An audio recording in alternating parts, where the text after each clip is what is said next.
विस्तारानं राज्यातल्या एकूण 29 महानगरपालिकांसाठीचा निवडणूक कार्यक्रम राज्य निवडणूक आयोगानं आज जाहीर केला। 29 महानगरपालिकांसाठी 15 जानेवारीला मतदान होणार असून 16 जानेवारीला मतमोजणी होणार आहे, अशी माहिती राज्य निवडणूक आयुक्त दिनेश वाघमारे यांनी आज मुंबईत घेतलेल्या पत्रकार परिषदेत दिली। जालना आणि इचलकरंजी या दोन नव्या महानगरपालिकांचाही या निवडणुकीत समावेश आहे। 23 ते 30 डिसेंबरपर्यंत उमेदवारी अर्ज दाखल करता येतील, तर 31 डिसेंबरला उमेदवारी अर्जांची छाननी होईल, तर 2 जानेवारीपर्यंत उमेदवारी अर्ज मागे घेता येतील। एकूण 2869 जागांसाठी मतदान होणार आहे, असं त्यांनी सांगितलं। या निवडणुकीसाठी राजकीय पक्षांच्या मागणीनुसार केवळ ऑफलाईनच उमेदवारी अर्ज दाखल करता येतील, तसंच 6 महिन्यांच्या आत जात पडताळणी प्रमाणपत्र सादर करावं लागणार आहे, असं त्यांनी सांगितलं।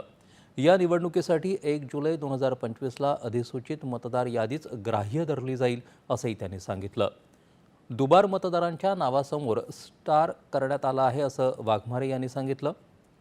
पाहूया या पत्रकार परिषदेचं थेट प्रक्षेपण। 1 जुलै 2025ला अधिसूचित मतदार यादीच ग्राह्य धरली जाईल, असंही त्यांनी सांगितलं। दुबार मतदारांच्या नावासमोर स्टार करण्यात आलं आहे, असं वाघमारे यांनी सांगितलं। पाहूया या पत्रकार परिषदेचं थेट।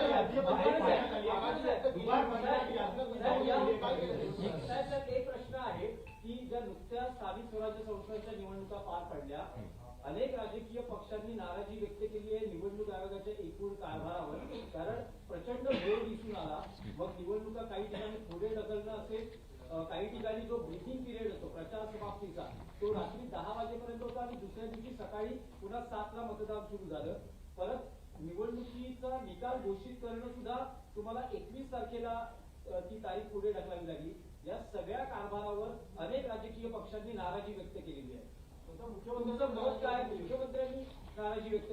यामध्ये ऍक्च्युअली जी निवडणूक पुढे ढकलण्यात आली त्यामध्ये त्याला कारण होतं, कारण की ज्या ठिकाणी अपील फाईल झालेले होते त्या अपील डिसाईड करण्यासाठी उशीर झाला आणि तो अपील डिसाईड करण्यासाठी उशीर झाला, म्हणून तिथे उमेदवारी मागे घेण्याची विड्रॉलसाठी जी 3 दिवसाची जी मुदत आहे, रूल नंबर 17(ब) प्रमाणे 3 दिवसाची मुदत तिथे देता आली नाही आणि त्याच्यामुळे त्या निवडणुका आपण पुढे ढकलल्या। ऍक्च्युअली ज्या निवडणुका पुढे ढकलल्या नाही त्यांचं जे मतमोजणीचं जे काम आहे ते आम्ही 3 डिसेंबरलाच ठेवलेलं होतं। मात्र माननीय उच्च न्यायालयाच्या आदेशाप्रमाणे ही जी मतमोजणी आहे, मतमोजणी आता ज्या निवडणुका पुढे ढकलल्या आहेत त्या सर्व आणि 2 डिसेंबरला जे मतदान झालेलं आहे आणि आता 20 डिसेंबरला ज्या निवडणुका होणार आहे, यानंतर सर्वांचंच मतमोजणी ही 21 डिसेंबर रोजी होणार आहे।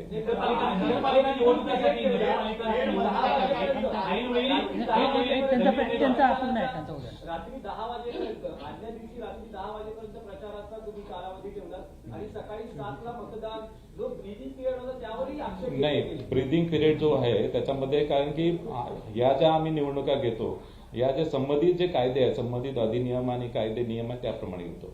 आता नगर परिषदच्या कायद्यामध्ये अशी तरतूद आहे की ऍक्च्युअली प्रचार जो आहे, प्रचार आदल्या दिवशीपर्यंत तो करता येतो, म्हणजे मतदानाच्या दिवशी प्रचार करता येत नाही, पण आदल्या दिवशीपर्यंत प्रचार करता येतो। त्याच्यामुळे आदल्या दिवशी 10 वाजेपर्यंत त्या संदर्भात आपण आदेश काढलेले होते।